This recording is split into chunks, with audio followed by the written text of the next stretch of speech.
Close your eyes for a moment. Let your mind wander. Picture a world where failure isn't an option, where every dream you dare to envision has a clear path to reality. Close your eyes. Now, ask yourself, how big would you dream if you knew you couldn't fail?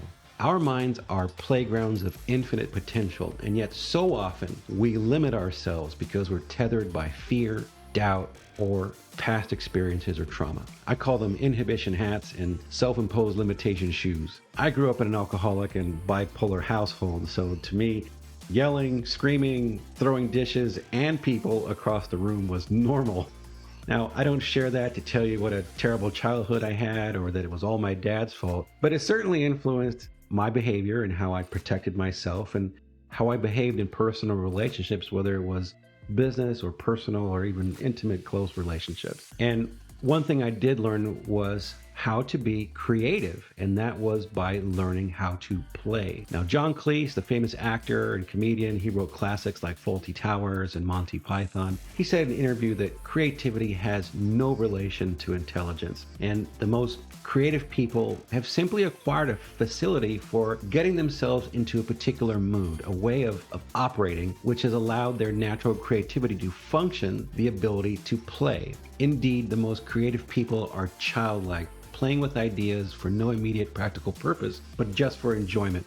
But what if for a moment we set those constraints aside? Dreaming big isn't just about grand visions or unreachable goals. It's about giving ourselves the freedom to imagine without limits and to believe in the boundless potential within us. You can ask big questions. Look at Israel and Palestine, Democrats and Republicans who can't reach across the aisle, homeless people and people living in old RVs on the streets of major metropolitan cities. For an entrepreneur, this mindset is a catalyst. When you dream without boundaries, you pave the way for innovation, for disruptive ideas, for ventures that can literally change the world.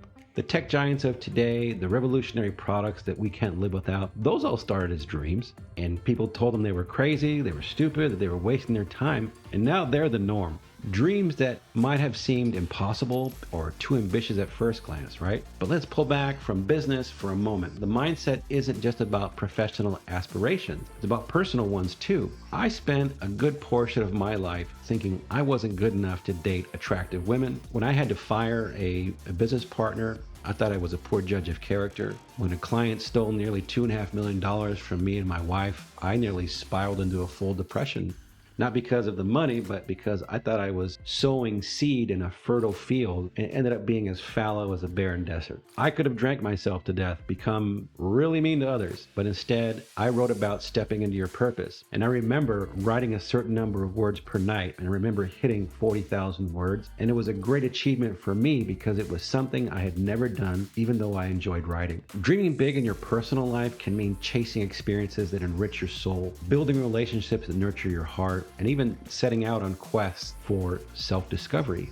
You see, limitless dreaming has a ripple effect. When you allow yourself to dream big in business, you're indirectly giving yourself permission to pursue personal aspirations with the same vigor. You'll find that barriers start to seem surmountable, not insurmountable. Challenges become adventures, and life itself becomes a canvas of potential. Now, some might argue, isn't that just setting ourselves up for disappointment? And to that, I'd say it's all about perspective. Even if we don't achieve every grand dream, the journey towards them, the learning, the growth, the experience, they shape us and they push us further than we'd have gone with smaller, safer dreams. If you know the author T.E. Lawrence, he once said, "All men dream, but not equally. Those who dream by night in the dusty recesses of their minds awake to find that it was vanity. But the dreamers of day are dangerous men, that they may act their dreams with open eyes to make it possible." So I challenge you, be a dreamer of the daytime. Allow yourself the freedom to imagine the unimaginable, both in business and in life. And then,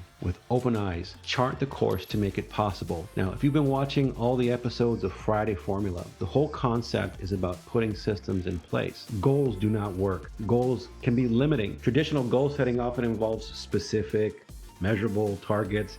You've seen the acronym: specific, measurable, achievable, relevant, and time-bound, but it limits your thinking. When you fixate on a specific outcome, you can miss out on other valuable opportunities or fail to adapt to changing circumstances. Goals can lead to short-term thinking. When you make decisions solely to achieve that goal, even if those decisions are not in your long-term best interest, this can result in sacrificing long-term sustainability for those short-term gains. To me, systems promote consistency. Systems focus on the process rather than the outcome, because if you're implementing effective systems, you're prioritizing consistency and continuous improvement. This can lead to long-lasting, sustainable success because you're building habits and routines that support your objectives. About a year ago, I decided I wanted to swim. I can't run like I used to. I love to run, but my knees are telling me no more.